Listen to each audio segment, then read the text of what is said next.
The time is now 6:30 and I'm going to formally open the Planning Committee. For those of you that don't know, I am the chairman. My name is Mike Lawrence, and supporting me on the panel tonight, the people will introduce themselves specifically for the members watching online. So on my right we've got Councillor Terry Mason, and at the moment I'm deputising as Vice Chairman of Planning. Thank you, Terry. Good evening, I'm Annette Roberts and I'm Corporate Director for Infrastructure and Business Growth. Thank you. Good evening, members. My name is Pardip Sharma and I'm the Legal Advisor to the Planning Committee. Good evening, members. I'm Kelly Harris. I'm the Lead Planning Manager for South Staffordshire Council. Good evening, members. I'm Lucy Duffy. I'm the Assistant Team Manager, and to my left is Jennifer Mincher, who's the Senior Case Officer. Thank you.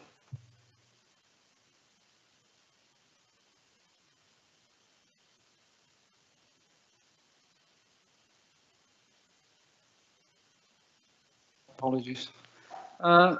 Minutes of the last meeting. Does anybody wish to make a comment or observation about the minutes? Can we therefore accept them as a true record? Thank you very much, members. Apologies. We've got apologies from the Vice Chairman, Councillor Bob Cope.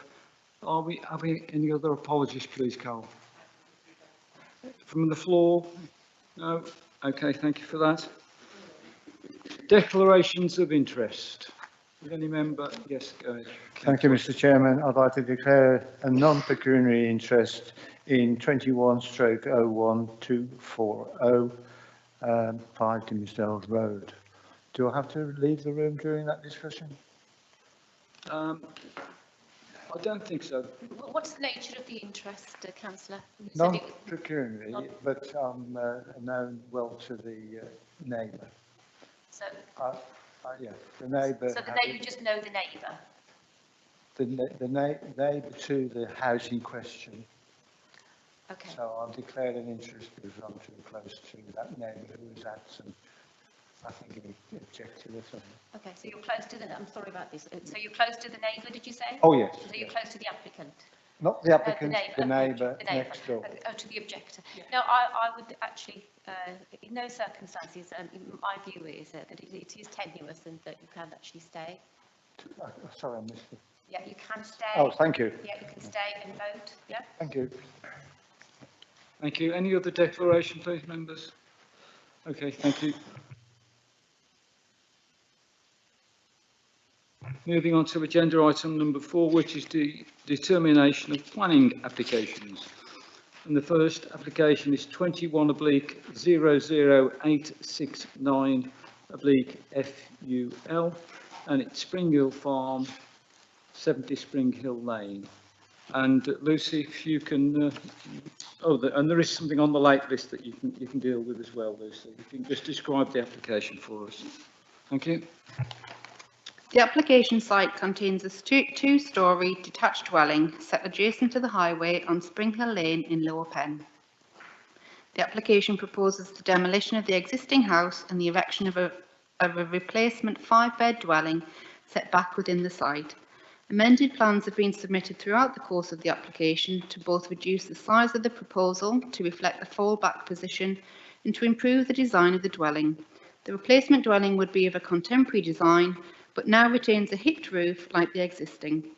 The replacement dwelling would be materially larger and above the 10 to 20% guidance contained within the Council's Green Belt and Open Countryside SPD, but the proposal would constitute inappropriate development, which is harmful to the Green Belt by definition. However, the fallback position deriving from granting planning permissions and permitted development amounts to the very special circumstances needed to clearly outweigh this potential harm.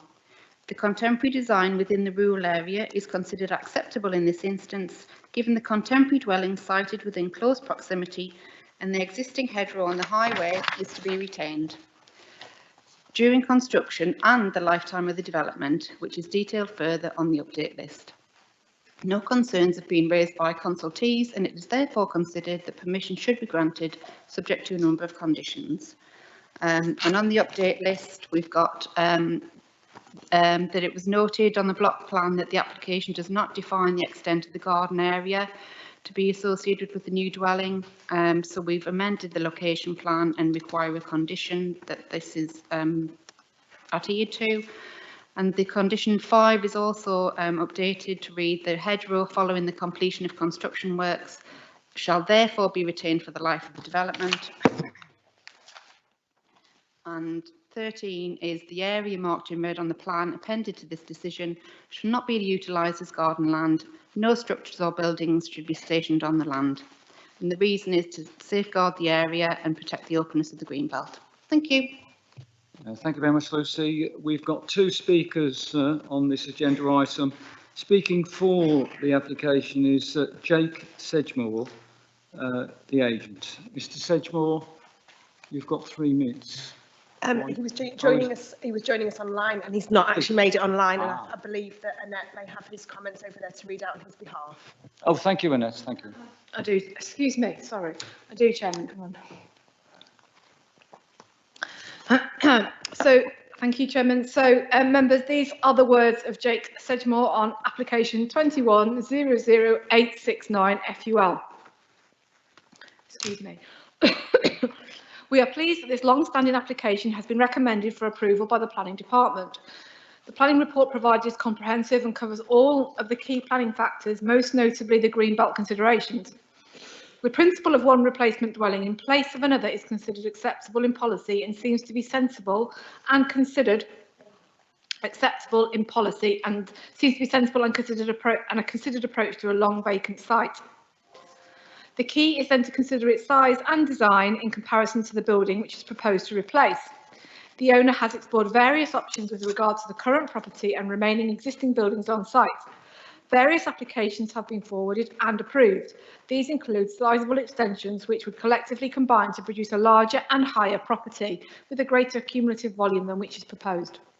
This alternative property would also benefit from other rights, and therefore our proposals actually represent a reduction in the potential level of development to the benefit of the greenbelt. The reality, however, is that the existing building is in such poor condition to make retention of the existing property a non-viable proposition from a financial perspective. This has demonstrated special circumstances and has thankfully resulted in the recommendation for approval. The reduction in proposed height and mass are significant here. In terms of design, our client initially proposed an extremely modern style in the hope of bringing an uplift to the area. The surrounding dwellings in this residential area offer a wide range of property styles and sizes. As such, we felt that this modern design would not be out of character. However, it was felt by the planning officer that a more traditional design would suit this location better. In the interest of proactive planning, our client took on board the feedback in the scheme and has now amended to propose a much more traditional property with a pitch tiled roof, brick and render facade and standard windows. The planning officer was satisfied that the amended, more traditional scheme reflected the character of the surroundings. Having amended the design and satisfied greenbelt justification criteria, it is still essential to ensure that a proposed dwelling can operate positively within its local environment. This will include satisfactory amenity space, parking, access and impact upon neighbouring properties. The property is proposed to a significant site and offers a vast level of amenity space, well above standard guidelines. The property proposes to utilise the existing access to the site with a straight trade of one dwelling for one dwelling. There is no impact upon vehicle movements or highway safety. The property proposes 5 bedrooms and therefore generates a need for 3 parking spaces on site. The proposed driveway achieves this comfortably and allows cars to turn comfortably on site. This means that all vehicles can access and leave site in a forward gear. As such, there were no highway objections to the proposals. In terms of impact upon neighbouring properties, there are no other properties to this side of the road around the application site. There are some existing detached properties opposite the site. These properties are positioned at a higher level than the application site and are in excess of 25 metres from the existing property. If this were to be refurbished or extended, this is already in excess of the standard guidelines between dwellings. Our scheme proposes the new property to be set back from the road by around 11 metres. This therefore ensures that the spacing to the nearest dwelling is increased to over 36 metres. This is significant. The objections themselves reference the site has been subject to significant antisocial behaviour and fly tipping. This application seeks to bring the site back into use as soon as possible and represents a welcome and sustainable future for the site. This is on a like-for-like basis of one dwelling in place of the original.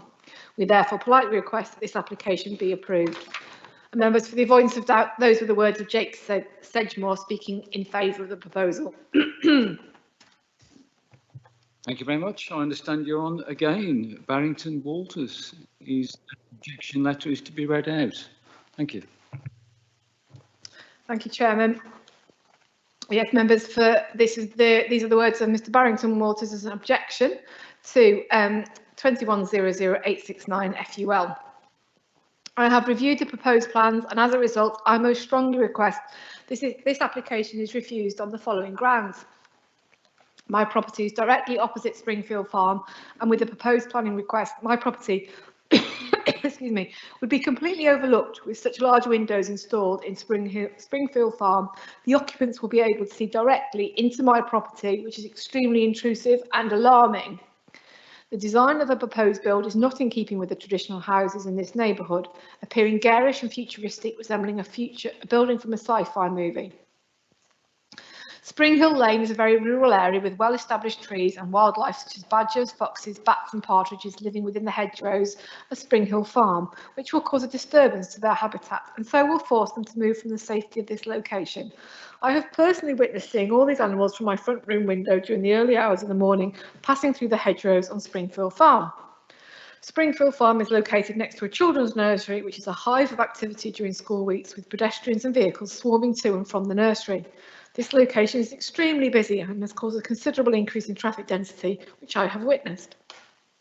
I have also observed near-miss accidents between cars and pedestrians, and honestly believe that adding another driveway to this equation will increase the chances of an accident waiting to happen. The skyscraper of a building would also mean loss of light to my property. The house is north-facing and light here is very restricted. I have lived on Spring Hill Lane since 2006 at my property and have moved here to be in a rural area, to observe nature and to live in a country life with normal natural light away from city life. If this planning application is granted to Spring Hill Farm, I will have no objection but to move away. I find this completely unfair and a betrayal of Greenbelt policy. Members, for the avoidance of doubt, those were the words of Mr. Barrington Walters in objection to 21-869 FUL. Thank you very much, Annette. You've managed to struggle through. We've got two local councillors present. Councillor Bond, do you wish to speak on this matter? Thank you, Chairman. I looked at this application. I do note that it is a larger dwelling than the existing dwelling there, but the existing dwelling is, I think it can only be described as in a state of dereliction. I have had reports of antisocial behaviour there in the past, so I think this is going to be a positive move to approve this application, Chairman. Thank you for that, Barry. Councillor Kinsey, do you wish to speak on this matter? Thank you, Chairman. Simply to echo Councillor Bond's points, it is a derelict building. It has been so for some time, and this would actually tidy the area up, and I support it.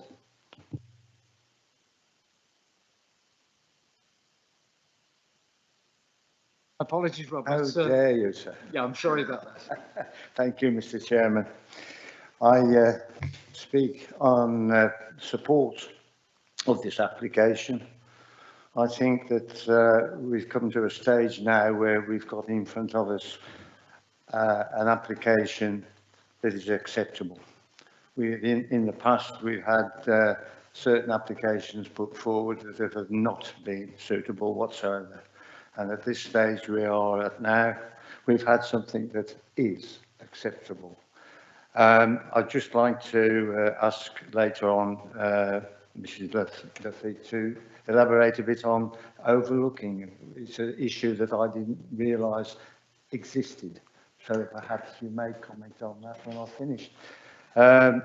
As far as the other issues are, the Lower Penn Parish Council have raised a few issues, no objection, but I'm sure that the actual report covers most of what they've raised. And I think the highways issue, we've got no evidence of any accidents on that road to justify a objection from highways. Indeed, there is no objection from highways, so we know exactly where we stand when it comes to deciding on the highway issue.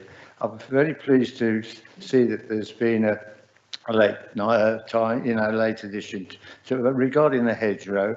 Apparently it took the report, it wasn't a hedgerow of great value, but nevertheless it is a hedgerow and it won't be damaged.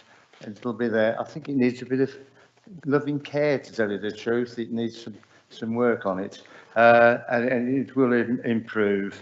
The other issue, I think, which I'm very pleased about, is the fact that the defined area of curtilage for the garden is now absolutely secure. In that it's a large area, and we've seen it before where a large area has been attached to the sale of the property, and the curtilage then has been the area involved. And at least we've been able to, from past experience, I must say, been able to stem that and ensure that the garden area attached to the house is relevant to the size of the dwelling itself. So I'm very pleased to see that. I think the other issues that the parish council did raise have been clearly dealt with within the report, and are therefore will be voting to support the recommendation. Thank you. Yes, thank you, Robert. Kelly, do you want to answer the question? Can you do that, please? Yes, thank you, Chairman. I think just to reassure, it's covered in the report through section 5.7 about the impact on neighbouring amenity. I think that the main paragraph is 5.7.4, which sort of looks at the distances between, the case officers use the word overlooking guidance. I think we talk about it in space about dwelling standards, so I think that's just a terminology, but it does confirm that the distance is more than acceptable to meet our standards of separation between dwellings. Have you got any other comments? Councillor Ford. Thank you. I'm very much in favour of this because I think anything that replaces a dilapidated building has got to be in its favour if something good is. And added to that, one of the comments was about whether the neighbours would like it. And there is a comment here from one of the neighbours that says the new house design is attractive and will add value to neighbouring properties. So it's obviously favoured by the local people who live there, which is also very important. There is one thing I would very much like our planners to explain to me, and it may be that it's just because I'm totally ignorant of and I would like to be educated on this point. On this adjoining paper we've been given tonight, it shows that the area marked in red shall not be utilised as garden land. No structures or building to be stationed in the land. That's fair enough. We don't want people building a bungalow or something on. But then in the next paragraph it says, to safeguard the character and appearance of the area and to protect the openness of the green belt. Now, I cannot see why, if that were garden and made quite beautiful, possibly even with an orchard or something there, why this should be considered a poor thing. Surely to have a garden area is very much green belt thinking. Perhaps you could put me right as to why I'm at a loss to understand why it shouldn't be used as a garden. Yes, thank you. Kelly will answer that for you. Thank you. Thank you. By definition, garden can be then considered to be brownfield, and it's the domestication of what should be agricultural land, and that can be garden paraphernalia and all sorts. And obviously you can see that's a sizable area that we would not want to see being domesticated in that sense, and then potentially being a brownfield large site at a later point. So it's to protect the integrity of that openness of the green belt for the reasons that are identified in that, the condition and the reasoning for it. So it is very much around that that use. Just to clarify that, does that mean that whoever resides in the house could keep hens or graze livestock on that area? Because it would still be within the agricultural specification of the land.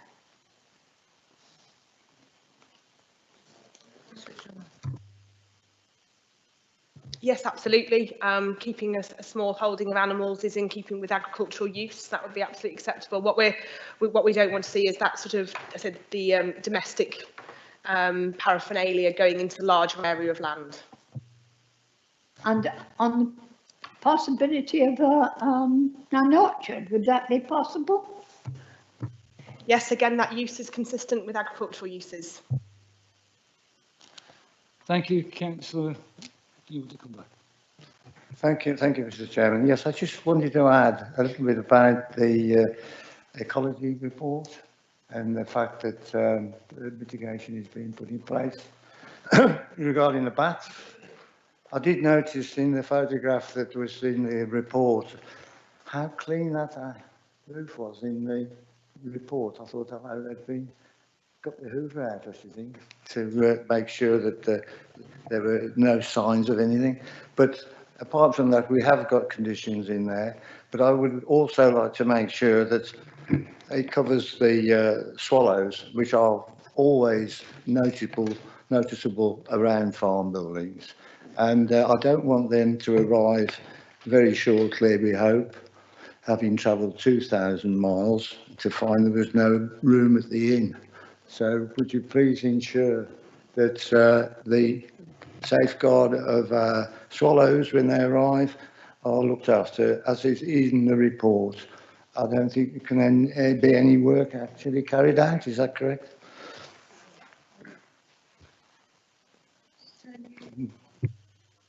Just to confirm, Councillor Reid, that's covered by condition 10.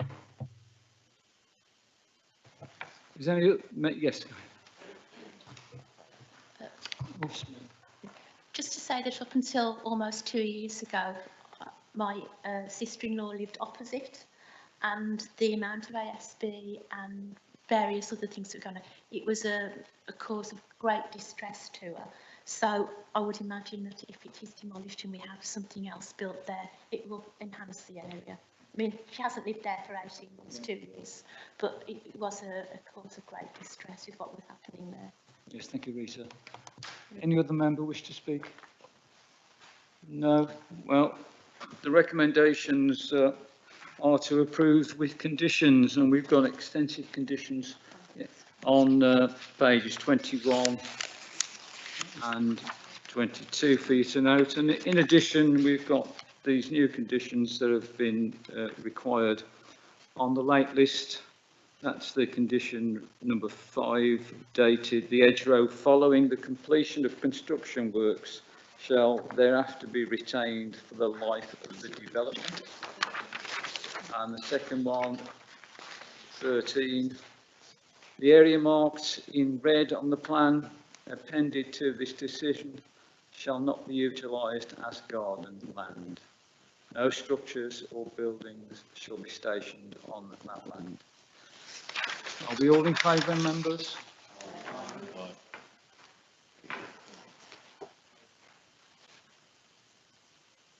Chair, that looks unanimous to me.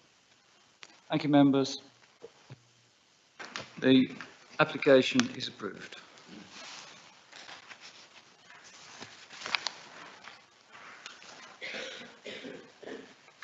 We're now moving on to application 21/01240/FUL 5 Dimmingsdale Road, Lower Penn.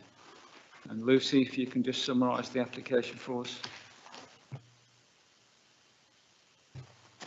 The application relates to a two-storey semi-detached dwelling. Dimmingsdale Road is an established ribbon of development within the Greenbelt. Number 5, located within 3 sets of large semi-detached dwellings and adjacent to 2 detached dwellings, but surrounded predominantly by agricultural fields. The application proposes a 2-storey side extension which would also facilitate a loft conversion. The scheme proposes a floor area increase of approximately 89%, which would be considered inappropriate. However, there is a relevant permitted development fallback position, and the dwelling sits within a ribbon of existing dwellings, all of which have been substantially extended in the past. There are no concerns arising in respect of street scene, neighbour amenity, space about dwellings, or parking concerns. It is therefore considered that permission should be granted, subject to the conditions as noted, particularly including some permitted development rights. Thank you. Thank you, Lucy. Again, we've got 2 speakers. This time they're both present. The first is speaking for the application, Mark Stevenson, who's the applicant. Mr. Stevenson, you've got 3 minutes. Thank you.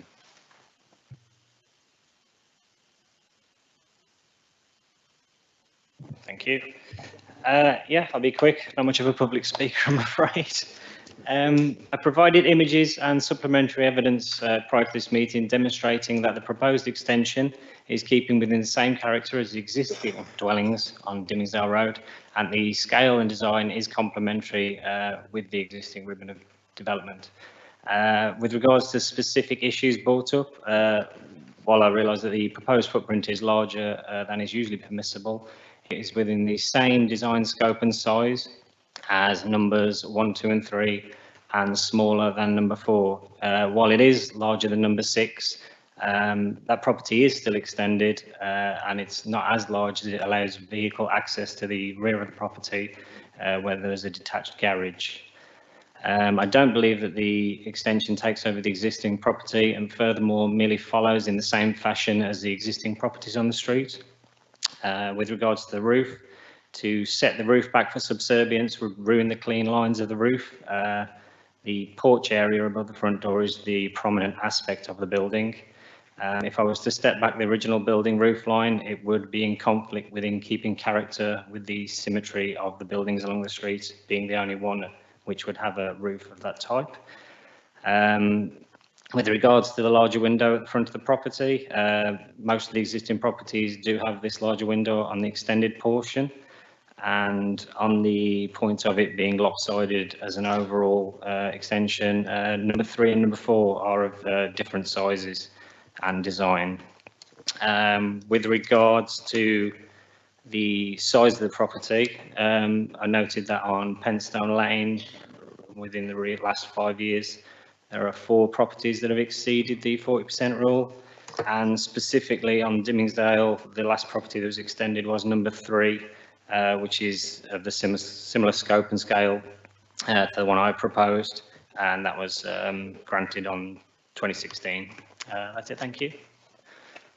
Thank you very much.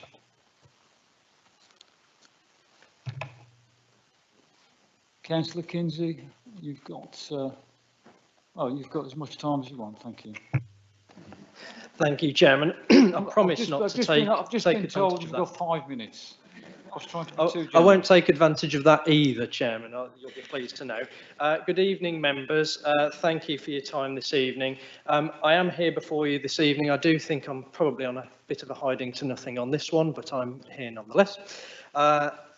I must start by saying I am a little bit disappointed that the number of concerns and comments that have been raised with me as a member have not come forward in comments on the planning portal, and no resident is here this evening to speak against this application either, if they're that concerned.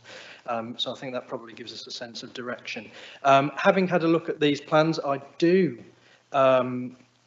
have a number of concerns. The first of which, of course, as has been noted, is the percentage increase of this property. This is in the green belt. It is in excess of an 80% increase when generally we accept 40%. I would like this tested by the committee, and I ask for your consideration on this tonight, members. The second is the question of the character of the extension itself. I don't feel that it is subservient to the main dwelling, and again, I would like members to consider this in summary. Thank you, Chairman. That's all I've got. So I'll hand over to yourself. Thank you, Councillor Kinsey. Councillor Bond, do you wish to speak? Thank you, Chairman. When I saw these plans originally, I did look at the size, the increase in size that was being proposed. However, going on the site visit today and looking at the other properties, I can't see that this is going to look out of place along Dimmesdale Road. I have no problems with this being approved, Chairman. Thank you for that. Any other member wish to speak? Councillor Higgins. Thank you, Chairman.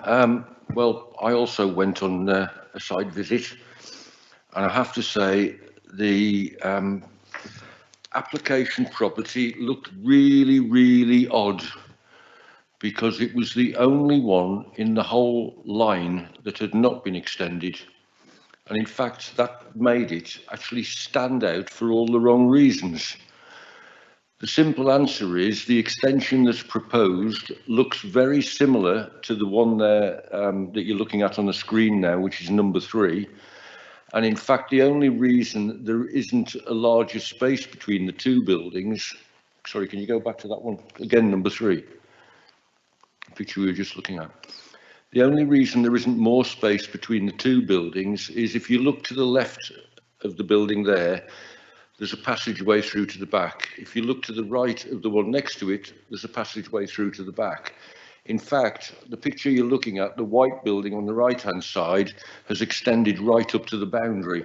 So there is slightly less gap between the building, but it's not because of the extension on this one, it's because of the extension that was put on the previous one, adjoining it. And in fact, if you stand out at the front of it,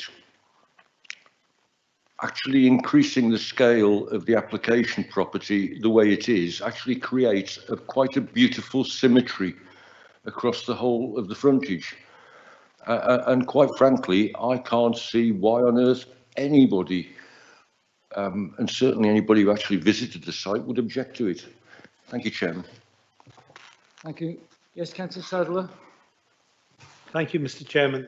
I also attended the site visit this morning, and I must agree that this extension would make the whole row far more symmetrical.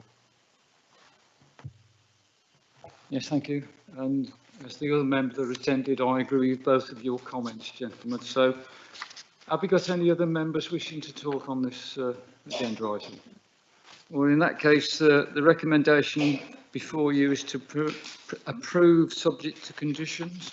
All those in favour, please show.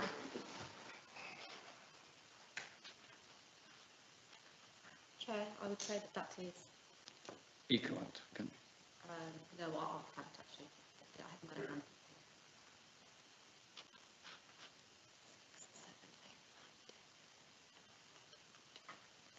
16. 16 for. No, nobody against and no abstentions.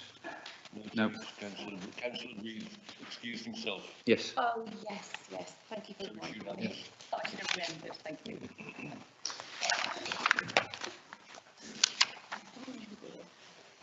Thank you for that, members. We're now moving on to agenda item 21/01255/FUL. This is land east of Red Lane. Now, there was a site visit this morning to that location, and since we've come back from that site visit, we've realised that there are inconsistencies with the plans and what we saw on the site visit. This is mainly in relation to the roof lights in the building. Therefore, I'm going to propose that in order to put these matters right, that we adjourn this matter to the next meeting. Terry? I'd like to second that, Chairman. Thank you very much. All those in favour? Thank you very much.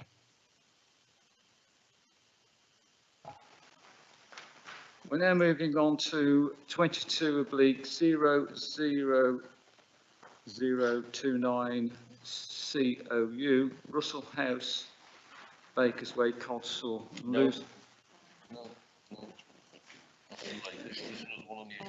Is there?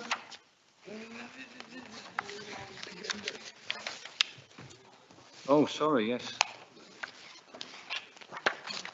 I thought we were going well. Teach me to have the wrong page open. My apologies, members. Let's move on now to 22/000016/FUL. And this is 61 Suckling Green Lane, Codsall.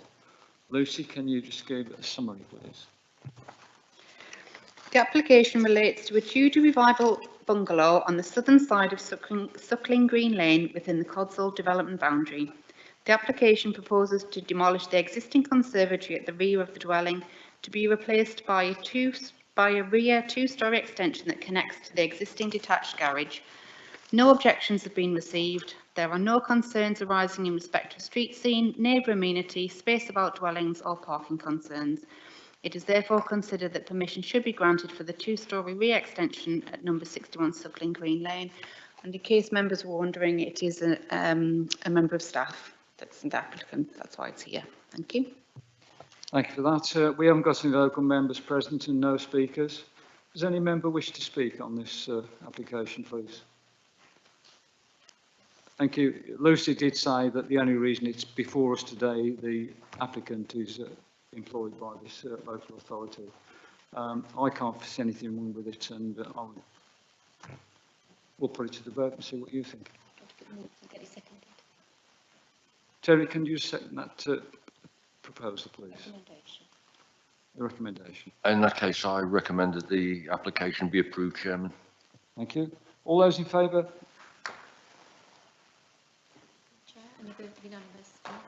Thank you very much, members. Finally, we arrive at Russell House. 22/000029 Russell House, Bakers Way, Codsall. Lucy, if you can just summarise the application for us, please.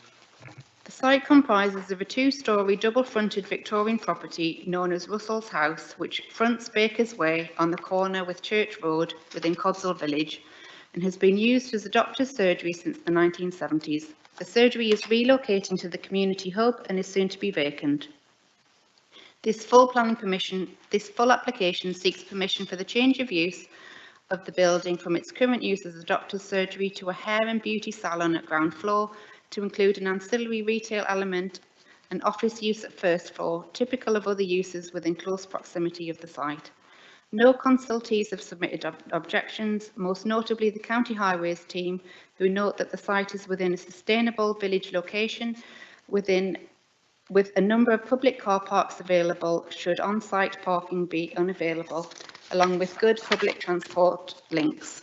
A number of objections were received from the general public, but for the reasons given above, the application is recommended for approval subject to suitably worded conditions, including the formalisation of 2 additional parking spaces within the curtilage. Thank you, Lucy. Councillor Ewart, do you wish to speak?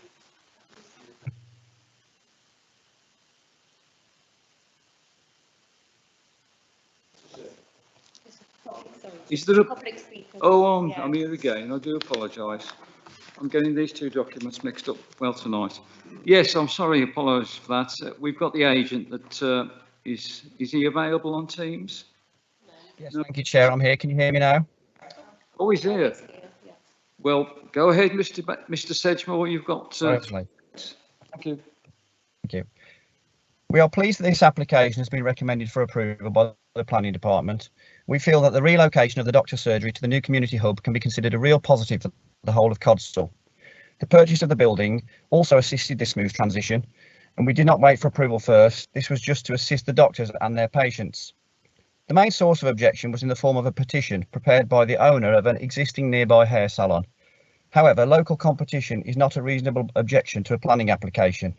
Most importantly, Codsall continues to grow, and we are confident that there are ever-increasing numbers to make use of all local service industries. Therefore, in summary, the key objections seem to be that of increased traffic and parking, together with a question over the impact of opening hours to 9 p.m. We will therefore try to address these two key concerns. With regard to parking and traffic, the existing doctor's surgery had 10 available consultation rooms. The surgery capped appointments at just 15 minutes, which equates to 4 appointments per hour and a potential 320 visitors per day, in addition to a significant number of staff. In contrast, a hair salon at maximum capacity can only accommodate a maximum of 40 appointments per day, which equates to a reduction of use to around 85% in terms of daily visitors. The planning report detailed that in 40 years there have been 0 reported operational issues associated with the level of use of the surgery. Given that the surgery had 6,500 registered patients, this should hopefully reassure you with regard to the significant reduction of parking and traffic movements. The Highways Department support the application, and we also do indeed propose to increase parking with 2 formal, attractive grass-creek parking spaces. The second objection consideration is that of opening hours and residential amenity consideration. We fully accept that this building is located in close proximity to nearby residential dwellings, and this was of course the case for much larger operations as a surgery. The offices would be restricted to standard working hours of 9 a.m. to 6 p.m, and the hair salon is proposed to operate 9 till 9 on certain days, but with no working on Sundays or bank holidays. We accept that the additional few evening hours may be questioned, but this is simply a result of COVID and its impact. Hair salons now generally operate in 2 teams. This means that if one team is affected by illness, the other team can stay operational in isolation from the other team. This actually reduces the number of visitors to the salon on a daily basis through reduced staffing and more carefully spread appointments. The additional few hours is not to enable more appointments, simply to enable greater chair separation distances and greater time between appointments for cleaning, as if after every appointment each cutting station needs to be fully sanitised. The final consideration should be alternative uses. We feel that this is extremely important. This scheme offers a sensible and carefully considered use for this building in a prominent village location, and we are hopeful that this can be supported to ensure a sustainable use in this location. The newly revised Class E means that this premises could become retail, sale of food and drink, a gym, a nursery or a creche, to name but a few, and these uses would not require consent and would represent an intensification of use rather than the reduction which we propose. We therefore politely request that this application be approved. Thank you, Chair. Thank you very much. Councillor Ewart. Yes, thank you very much, Mr. Chairman. I would actually like to just offer my thanks to yourself and to Mrs. Harris for the guidance you gave me in this matter. It does seem to me that the main burden of objections rest upon the question of amenity, as indeed Mr. Sedgemore himself said. And these amenity considerations essentially split into 2 areas, one being traffic and parking, and the other being the question of opening hours. Those among us, the members who live in one of our villages in South Staffordshire, will know that the availability of parking areas does not necessarily mean that you have parking spaces available. And an additional complexity here is that the vast majority of the parking spaces available in Codsall are limited to 2 hours. I am reliably informed by one of the officer team that as recently as this evening, that ladies' hair appointments can very rarely last for more than 2 hours, which means that the parking would essentially, in that event, be limited the area of parking on the other side of Baker's Way, which is not time restricted. The problem with that, of course, is that people who work in Codsall use it preferentially because they have to be there all day. Having said all of that, I would also accept the general principle that these difficulties that might arise from lack of parking are more an issue, arguably, for the applicant and the prospective business than they are for residents. There is another factor to this, of course. When we move on to the question of opening hours, one of the effects of having late opening, which is desirable in a business of this type. And again, I am advised by one of your officers on a more informal basis that it's not uncommon for such businesses to be opened outside of normal working hours.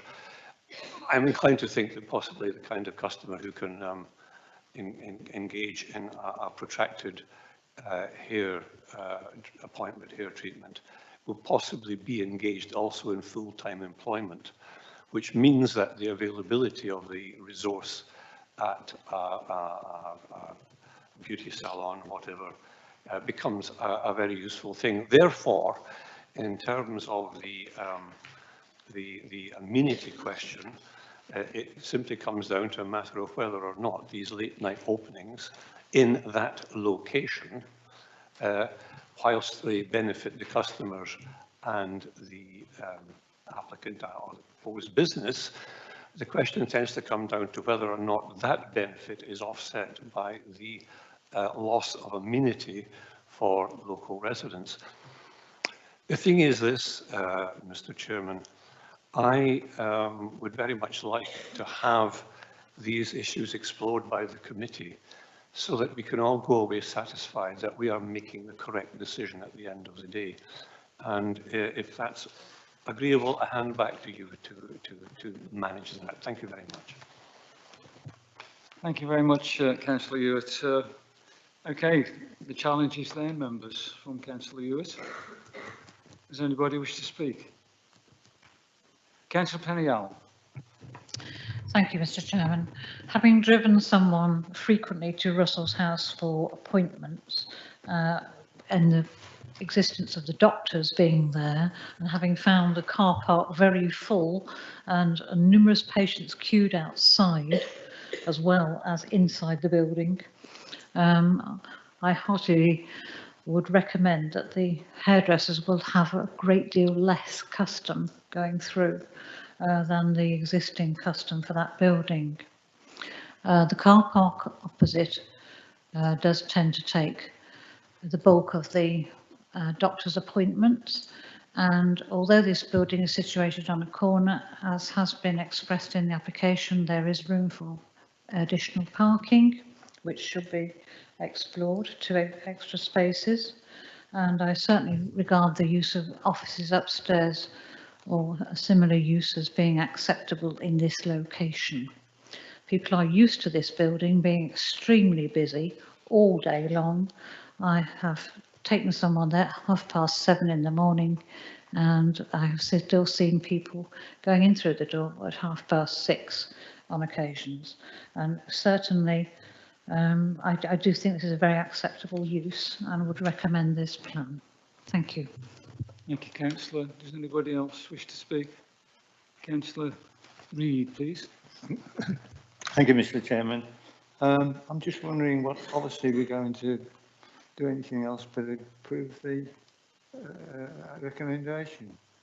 I mean, Mr. Councillor Hewitt has told us we can make our own minds up, but if we're going to go against that recommendation, what policy are we going to use? I think he was talking about lack of amenity, the parking, etc. Yeah. Councillor Hingley, please.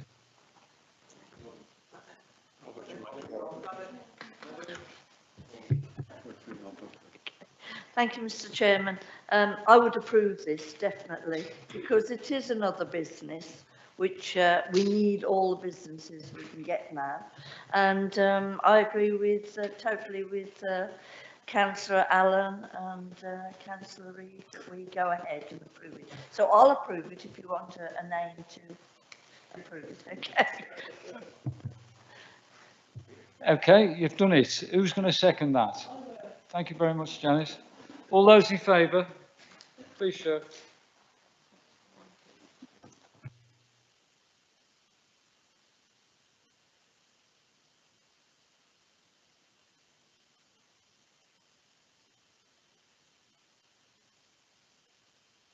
Thank you, members. That application is approved. That comes to the end of the planning applications. We will now move on to the next agenda item, which is the report of the lead planning manager. Over to you, Kelly. Thank you, Chairman.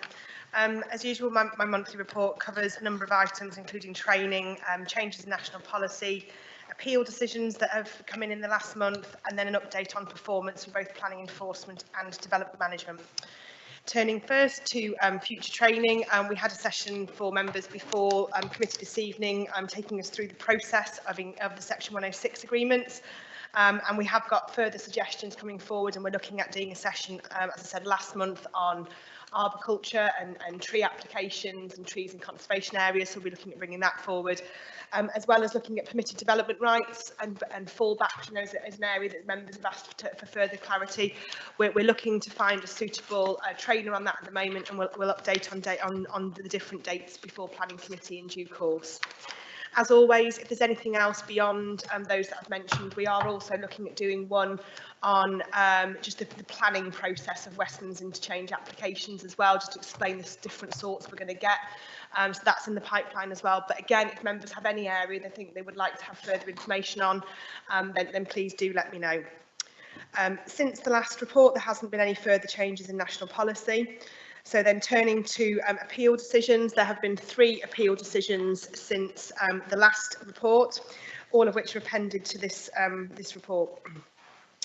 The first one relates to an appeal against the refusal to demolish an existing property at Lane Green Road in Codsall with 2 new bungalows. The inspector dismissed it because he concluded that it would be harmful to the character and appearance of the area, which is what the case officer report had said, and that it was contrary to policy EQ11 of the local plan.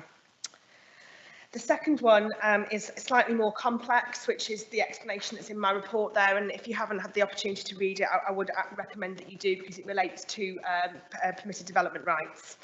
The refusal was against the demolition of an existing dwelling house at Spring Hill Lane, but it relates back to a planning permission from 2003, and it relates to disputes in relation to PD rights being removed and whether we were right to do so at that time. The reason given for the PD removal was about protecting the green belt in accordance with the planning policy at the time. However, the appeal was allowed because the inspector did conclude that more recent changes to the permitted development rights, which obviously have been far more relaxed, that they were material, and to withdraw permitted development rights in the green belt wasn't acceptable because it was only really related to conservation areas on this case. So I think it's worth having a read through this, because there's obviously implications, and I'm going to ask Pardip just to kind of explain on what her views are. But basically what the inspector said, that it wasn't appropriate to wholesale remove permitted development rights in the green belt to protect the openness, because the PD rights don't say that. So it's got to be each case on its merits, and that on this occasion that it wasn't right to take that away, and that's why it was allowed. Before I move on to the third one, Pardip, is there anything else you want to sort of comment on there in terms of our approach to PD, and whether that's, if I've missed anything? No, Kelly, I think the only point I would actually make is that, on the face of it, it looks like a very harsh decision.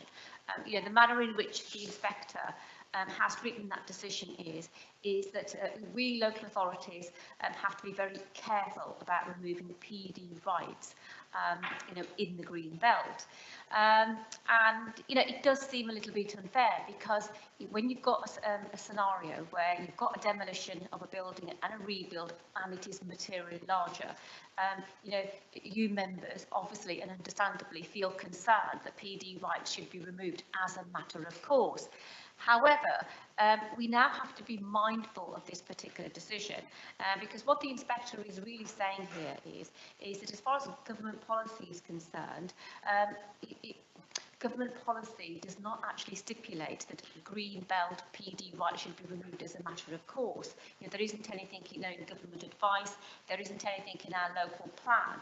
And so effectively what this means is that when we bring life reports to you, we now simply have to apply our mind on a case-by-case basis and consider that should PD rights be removed in relation to this particular case. So it just requires more detailed thinking, more sort of, analysis, informed by the test of openness if PD rights were not actually removed here, would those PD rights actually impact on, you know, the openness?